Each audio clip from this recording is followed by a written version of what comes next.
In Denmark, there are several types of employment arrangements, each with its own legal considerations.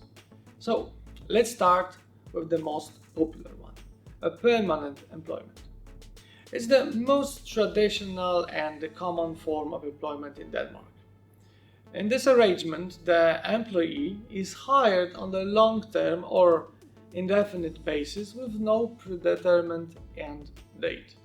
So, the permanent employees are entitled to various employment benefits and protections under the Danish labor laws. Another type of the contract is temporary employment. In the contrary from the permanent, is just for a shorter period of time. It involves a fixed-term employment contract for a specific duration or until a particular project is completed. It is often used for temporary or seasonal work. Danish labor laws in this case provide protections also for temporary employees, including the right to paid vacations.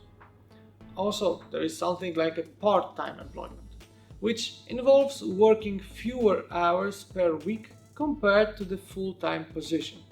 And part-time employees have the same rights and protections as full-time employees, although on a proportional basis.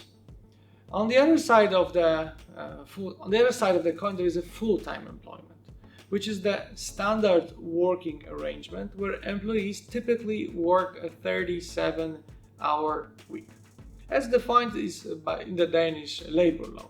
So it's actually 8 hours per day, but it also includes a break. And some industries also apply a fixed-hour contracts.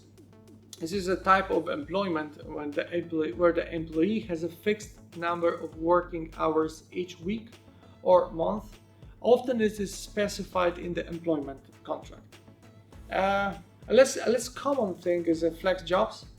They are intended for employees with reduced work capacity due to disability or health issues. Those contracts provide flexibility in working hours and tasks to accommodate the individual's specific needs. Some workers are also engaged on the project-by-project basis as independent contractors or freelancers. Those individuals might not have the same employment benefits as permanent employees and are often responsible for their own tax payments and social contributions. For the newcomers to the labor market, there is an apprenticeship, which may be a good choice.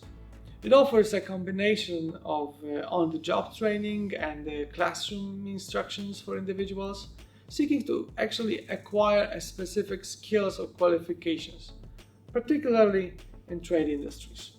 Also, interim or substitute employment are quite common, and in this case people are hired to temporarily replace regular employees during their absence, such as due to maternity leave or sickness or some kind of abroad work. Student jobs are also part-time positions that specifically were designed for students, allowing them to earn income while studying.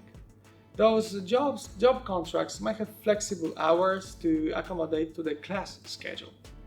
Fixed-term contracts are most of the times used for specific assignments, such as a short-term project to provide additional workforce during peak periods. And they have a predominant end date. Also, there are trainee programs and trainee contracts, which are designed to provide recent graduates with practical work experience and training with a specific field. And those trainee contracts are usually given to the people that are either still studying or have to comply with the university regulations to get this type of contract and have their apprenticeship accepted at the university. And but it's more of saying that each type of employment arrangement in Denmark is subject to different rules and regulations, including labor laws, taxation, and social contributions. Employers and employees should be also aware of the rights and obligations under those various employment structures. Also, it's worth mentioning about a word about collective agreements. and the individual employment contracts that might be quite different and might define the terms and conditions of employment in specific industries and in specific sectors and specific companies. So that's it as far as basic labor contracts are concerned, the type of contracts in Denmark. If you have any questions about hiring people in Denmark, feel free to get in touch with us.